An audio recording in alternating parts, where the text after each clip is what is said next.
ოზურგეთის ნომერ 63 საოლქო საარჩევნო კომისიაში კონკურსი დასრულდა. დღევანდელ სხდომაზე საოლქო საარჩევნო კომისიამ საუბნო საარჩევნო კომისიების ხელმძღვანელები და წევრები აირჩია. როგორც კომისიის თავმჯდომარე ბერდია ლომიძე ამბობს, კომისიამ სხვადასხვა კრიტერიუმით იხელმძღვანელა. ერთ-ერთი მთავარი კრიტერიუმი იყო შესაბამისი ადმინისტრატორის კურსების გავლის დამადასტურებელი სერტიფიკატის ქონა.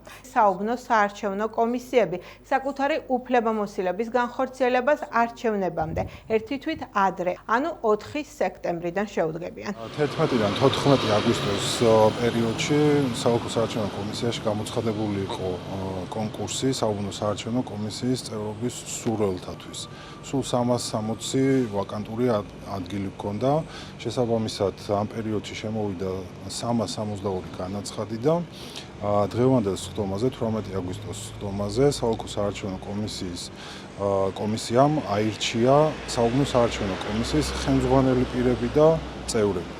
არჩევის დროს კომისიის შემადგენლობა მიხელმძღვანელობა სხვადასხვა კრიტერიუმიდან გამომდინარე კონკურსანტთა არჩევის დროს ერთ-ერთი მთავარი კრიტერიუმი იყო ის, რომ თითოეული ეს კონკურსანტი ფლობდა შესაბამისი პოზიციის სერტიფიკატს და პლუს ამას კონკურსანტთა უმრავლესობას მონაწილეობა ჰქონდა მიღებული CESCO-ს სხვადასხვა პროექტში.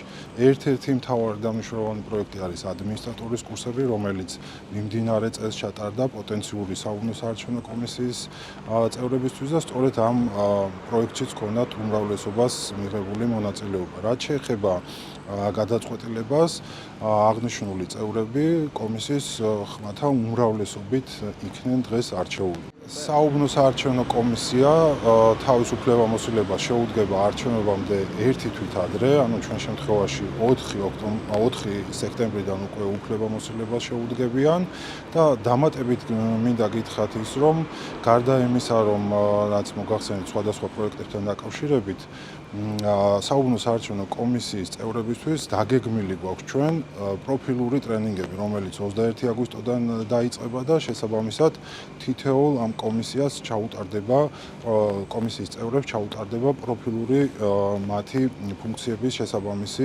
ტრენინგები.